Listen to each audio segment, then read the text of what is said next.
From the 1011 Now streaming studio, this is The Night Beat. Sponsored by Pella Windows and Doors of Lincoln. Good evening, I'm Danielle Shenk with your headlines for Thursday, July 24th. The La Vista daycare worker accused of child sexual assault is facing a $2.5 million bond after prosecutors called the case very concerning.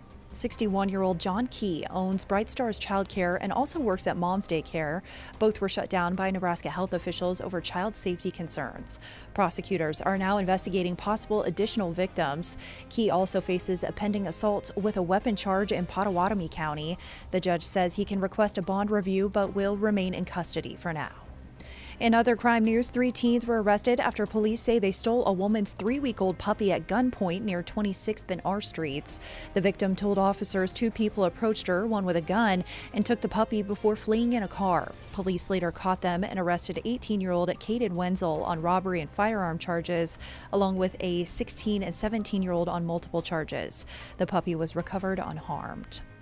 And overnight, a 12-year-old girl was referred for charges after crashing her mom's stolen minivan into a home near 30th and T Streets. Police say she took a turn too fast and hit the porch, causing a total of $20,000 in damages. 2 other girls, ages 13 and 14, were inside the vehicle. Minor injuries were reported, but no one was hospitalized. It's unclear if the passengers will now face charges. Turning to state finances, Nebraska is back in the red with a projected $95 million deficit after tax revenues for May and June fell $86 million short of projections. That's according to the Nebraska Examiner. The deficit forecast for the next 2-year budget period also rose to $218 million. Lawmakers and Governor Jim Pillen are pushing for spending cuts, aiming to trim $500 million next year. Additional budget updates and federal legislation could still affect the deficit before the 2026 season. Now, farmers are feeling the pinch as lower corn and soybean prices cut into profits. State Senator Myron Dorn, a longtime farmer representing Gage and part of Lancaster County, says the recent rain has helped, but it's not enough to offset the economic strain. The price is below break even for many farmers on corn and soybeans right now. And what a lot of people tell me is the equipment sales have slowed down just because there isn't the profitability there for the farmers. Dorn says farmers are also struggling with rising costs for seed, chemicals, and fertilizer.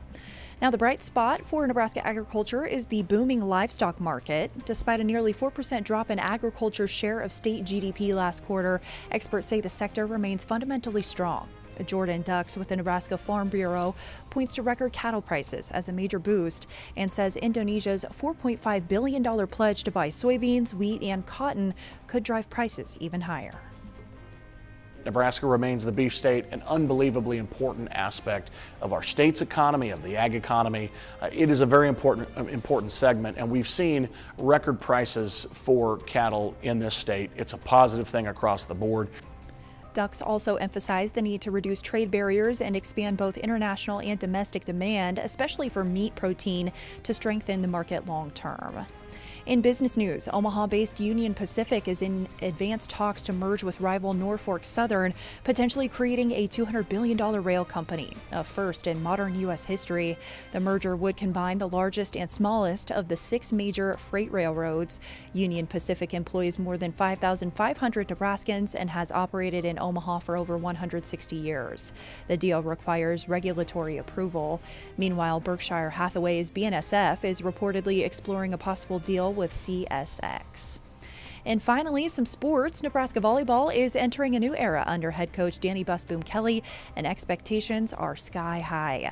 The Huskers were picked number 1 in the Big Ten preseason poll, edging out defending champ Penn State, followed by Wisconsin, Minnesota, and UCLA. Nebraska returns nearly every player from last year's Final Four team and adds a top-rated recruiting class. Plus, 4 Huskers were named to the preseason All-Big Ten team. Rebecca Alec joins Andy Jackson, Harper Murray, and Bergen Riley, who are also on the ABCA National Player of the Year watch list. The season begins August 22nd. Rounding out your night beat is a check of the 7-day forecast.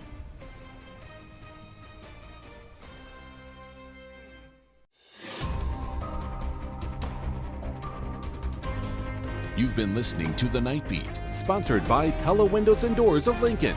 Watch, listen, and stream on the 1011 app on YouTube or wherever you get your podcasts.